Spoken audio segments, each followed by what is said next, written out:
Hey guys, my name is Simeo, and welcome to our episode of Sunday Mailbox. This is a video series where you, the viewer, can submit your gaming-related questions, and then I will give my humble opinion on them. To get the formalities out of the way real quick, if you would like to submit your own question that could be featured in an upcoming episode, you can do so by leaving a comment down below, or by sending me a Facebook or Twitter message. The first question for today is, do you think that Ying needs an upgrade in Rainbow Six Siege? Yeah, I would agree with that. Now, before I get into things, I do want to say that I actually do like Ying. She's fun, she has a unique playstyle, I think she brings something unique to the table, but when you compare him to the two other operators that were introduced, I think she's significantly worse, and when you compare him to all the other attacking operators, she does leave a lot to be desired.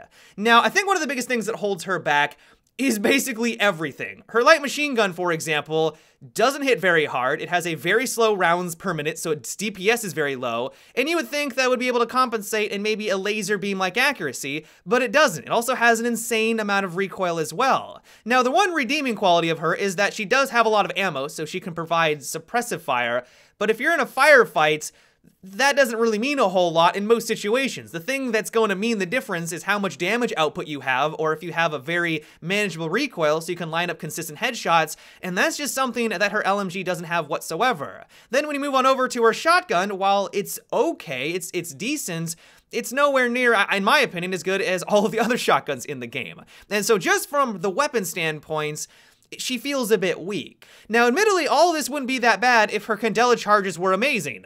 Sadly, they're not. In some cases, they work flawlessly, but a lot of the times I'll throw this into a room, and I'm sure you guys have experienced this as well. I'll throw it in, the enemy stares directly at it, it goes off, I charge in thinking that they're blinded. They're of course not blinded whatsoever, and then I get taken down no problem.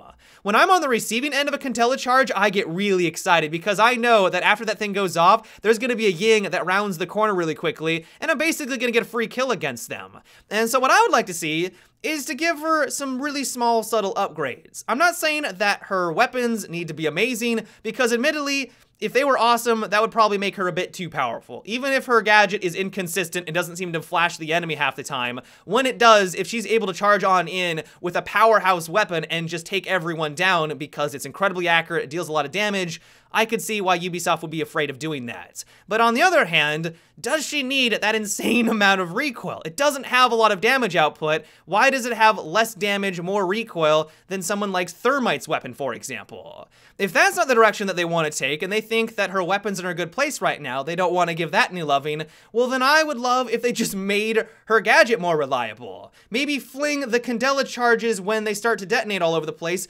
further away, so it's got a larger radius. Maybe there needs to be more that flies into the room. Maybe they need to be flung higher. I cannot tell you how many times an enemy has ducked behind like a 2-foot wall, the thing's going off all around them, and for some reason that 2-foot wall completely saves them from the blinding effect. I rush on in and get taken out. It's incredibly frustrating when that happens. And so maybe if they just get flung around further into the room, that would be a great step in the right direction and would have the desired effect that Ying is going for.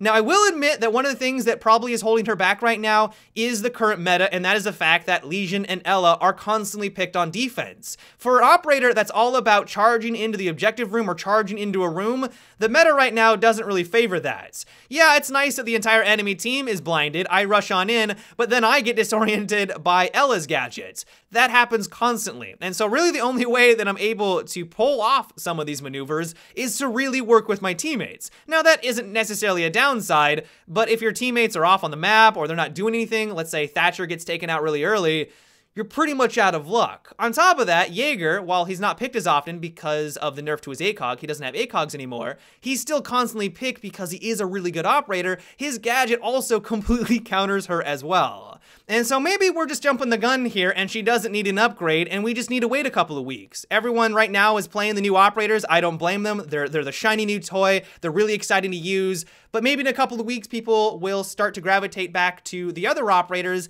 and we won't see them played all that often. Then at that point, maybe Ying will finally have her time in the sun. She'll be much more viable because at the end of the day, she is all about rushing into that objective room, but the current meta right now just doesn't allow for it. The next question comes from Matt, and it is, what is your take on the new servers Ubisoft has deployed for Siege? While some say that the TTS performance was excellent, then it hit the mass population, reports have been coming in that it's as bad as it has been in a while. Yeah, things haven't been great since they introduced the new servers. It's funny because I was one of those people that went on the TTS to try them out, and things were fantastic. The game seemed to run a lot smoother, things were nice and snappy, hit registration felt fantastic, but now that we've actually got them live for everyone to play on, I don't know if it's just because the servers are overloaded, I don't know what's going on, but it doesn't feel like it's much better or even worse, like you said, than what we had before. I've had a lot of problems with rubber banding. You guys may have noticed in a couple past videos where I tried to vault through a window and then it rubber banded me back into the window and it stuck me there. I could not move from that location. There's a lot of examples of these online where people vault. It seems to be vaulting. I don't know what's wrong with vaulting, where you vault over a shield, you run, you try to shoot at the enemy, and then all of a sudden you warp back. Sometimes people are warping into the map itself, falling to their death. If that wasn't enough, it also just seems to affect when you're walking around the map. I've rubbed up against a wall trying to hold a tight angle, and it seems like I'm getting stuck on something. I'm jittery, I'm kind of warping around all over the place. I look to see what I'm stuck on, nothing's there, it's just a flat wall. I back away from it and then I walk back to the wall and then everything's good to go. And so I don't know if this is their optimization of the maps. I know they were going through and trying to optimize the maps. Maybe that's causing the problem. Maybe it's the new servers, but whatever it is, it's incredibly frustrating. And then to top it all off, just the overall hit registration and netcode doesn't seem like it's been improved whatsoever. Now, Ubisoft has specifically stated that the netcode hasn't really been changed. All they did was update the servers, but going from 50 Hz to 60 Hz, basically refreshing the data faster, you would think that things would at least feel smoother, but that just doesn't seem to be the case for the overall gameplay, and that's a bit disappointing as well. Now, that being said, I do have the good news that Ubisoft is aware of the issues and they're going to be outlining what they're going to be doing to the netcode and what they're going to be improving in the next couple of weeks. We don't know when this update is going to go live. We don't know if this is really going to improve things, but at least Ubisoft is aware of the problems. The next question comes from Paco, and it is, I see a lot of players use Ella's Grismot and Legion's Goo primary as a device for detecting an enemy player's position and having the gadget actually affect as a bonus. I am happy that this changed the rush meta a bit. I'm just worried that this is all the gameplay we will see from these two operators. Yeah, you're absolutely right. These two operators are fantastic at just gathering information. Sure, it's not a Valkyrie camera, but if you've got Legion traps all over the place, the enemy team is going to have to walk on them eventually, and you're going to know where they're pushing. That said, though, if all you're using them is as an early warning sign, I don't think you're getting the most out of these operators. Especially when you're playing as Ella, her gadget is honestly one of the most impactful gadgets that we've gotten in a long time. Yes, you can have a couple of them watching your back, and then if the enemy pushes on in, you'll get that early warning. But if you're camping around one of your gadgets, the enemy charges on through, it's pretty much a free win. I mean, maybe not 100% of the time, because yes, the enemy can retaliate, they could get a lucky shot against you, but more often than not, like if you're using these gadgets effectively, as soon as that thing goes off, the enemy's disoriented, they can't aim as quickly, you're gonna have a massive advantage against them. Same is true for Legion. Camp near a staircase, place it in the middle of the staircase so that they have nowhere to run.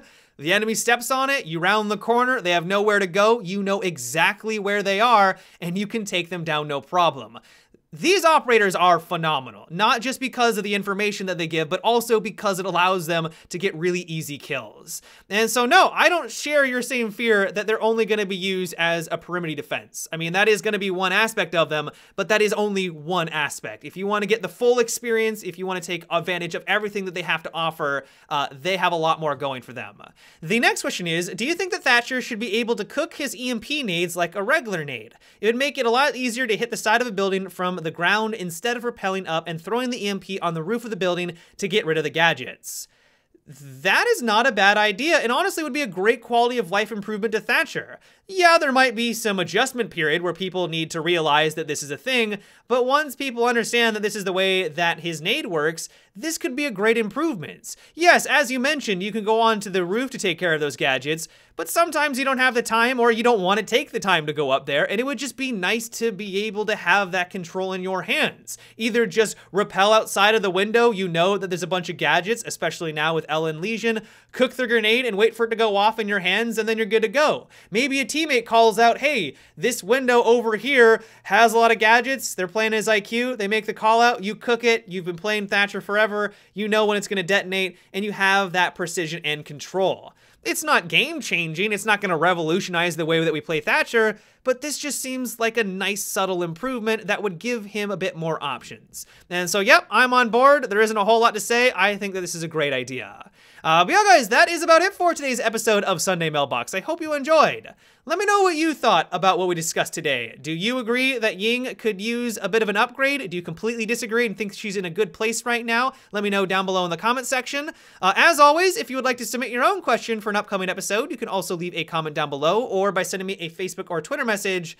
But until tomorrow, guys, have a good one and take it easy.